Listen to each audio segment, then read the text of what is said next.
Bon, bonjour à tous, bienvenue dans notre salle des fêtes rénovée. Bonne fête aussi à toutes les grands-mères. Voilà, vous avez tout à l'heure la fleur de Christian. Même pour ceux qui ne sont pas grands-mères. Je voudrais aussi saluer les camarades et les sympathisants qui ne sont pas là aujourd'hui parce qu'ils sont malades, il y en a quelques-uns. Donc voilà, je leur adresse un petit bonjour interposé. Je remercie bien sûr nos invités, donc Cathy Apoursopoli, Serge Descaillons. Cathy, tout le monde connaît quand même. Tout le monde connaît Cathy. Conseillère régionale, conseillère municipale, un membre de la fédération, tout le monde la connaît. Serge Descaillons, qui est adjoint au maire de Vermelles, et qui sera. Ben après, je vous réserve pour la suite, on verra bien. Je me réserve la surprise, mais tout le monde a déjà signé donc. Et puis Hervé Poli, le secrétaire de la fédération, qui sera aussi candidat aux législatives dans la 11e, c'est-à-dire à Hénin-Beaumont. Voilà. Donc, bon, je sais bien qu'on est ici pour faire la fête, mais enfin, on va quand même dire quelques petits mots d'actualité, hein, ces circonstances.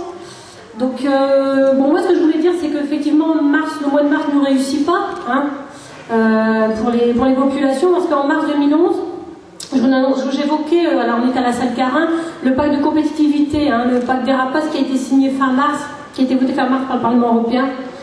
Donc avec la mise en concurrence des salaires, les coupes sombres dans la fonction publique, le recul du départ à la retraite, tout ce que nous avons subi, hein, l'harmonisation des politiques fiscales en privilégiant la taxe sur les consommations, hein, la TVA sociale de Sarkozy va nous arriver. Donc autant de mesures qui sont déjà prises ou qui sont en cours de réalisation et que nous allons nous prendre de plein fouet.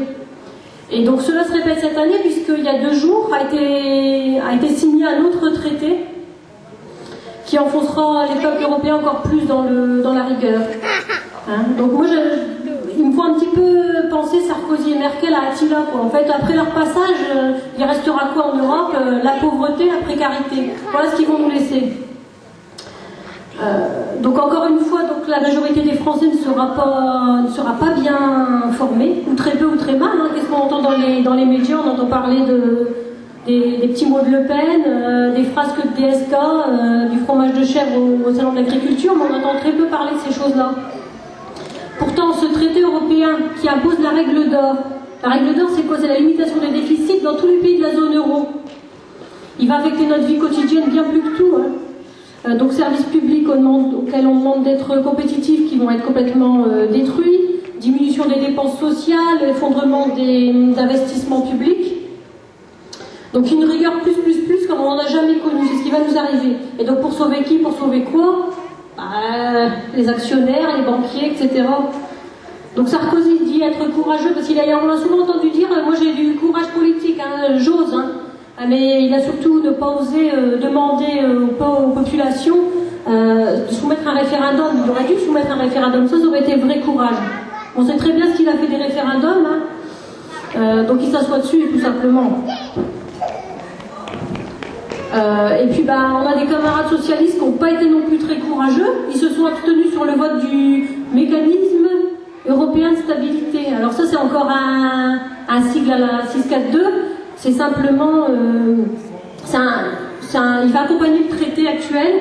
Et en fait, donc ils sont indissociables l'un de l'autre. Hein, et ce MES, en fait, c'est comme un organisme qui va prêter de l'argent aux États. Encore un de plus. Hein. Donc, ce qui va se passer pour nos États nationaux, c'est qu'on va voir notre marge de manœuvre fondre, hein, en termes de politique budgétaire et fiscale. On ne pourra plus vraiment, je vais dire qu'on va être de plus en plus serré au niveau de notre marge de manœuvre. On sera menotté, les gouvernements seront menottés. Bon voilà, moi ce que je voulais dire aussi, c'est que le Parti communiste n'est pas anti-européen. Il faut le savoir, on n'est pas contre l'Europe. Hein. Nous, on veut une autre Europe juste, une Europe de solidarité avec les peuples et pas une Europe de solidarité avec les banquiers. Hein. La rupture, c'est ce qu'on veut nous, c'est la rupture avec la pensée libérale. Donc je dis qu'il faut refuser l'austérité imposée par le capitalisme, qui n'amène rien de bon pour les peuples. Hein. On l'a vu, la Grèce est un laboratoire d'essai, on l'a beaucoup dit, pour savoir jusqu'où les capitalistes pourront aller dans le mépris des populations. Le peuple paye les pots cassés, hein, les pots cassés des banquiers se paupérisent de plan de rigueur en plan de rigueur successifs. En 2 ans, le taux de chômage en Grèce, il a doublé. Vous imaginez, hein? La pauvreté touche 23% de la population. SMIC, le SMIC a été baissé de 22%. Bah, imaginez ici, hein, un SMIC, celui qui gagne 1000 euros, il en gagnera 800. Comment on fait? Eh bien, on fera comme en Grèce, hein, on ira à la soupe populaire. Les travailleurs, ils iront à la soupe populaire pour survivre. Bon, puis je vous dis rien de tout ce qui est dégradation.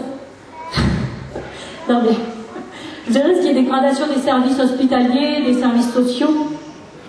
Voilà, donc moi je demande, est-ce que c'est cela que nous voulons subir dans le silence? Ben non, nous le refusons pour nous, donc on doit aussi le refuser pour les populations grecques.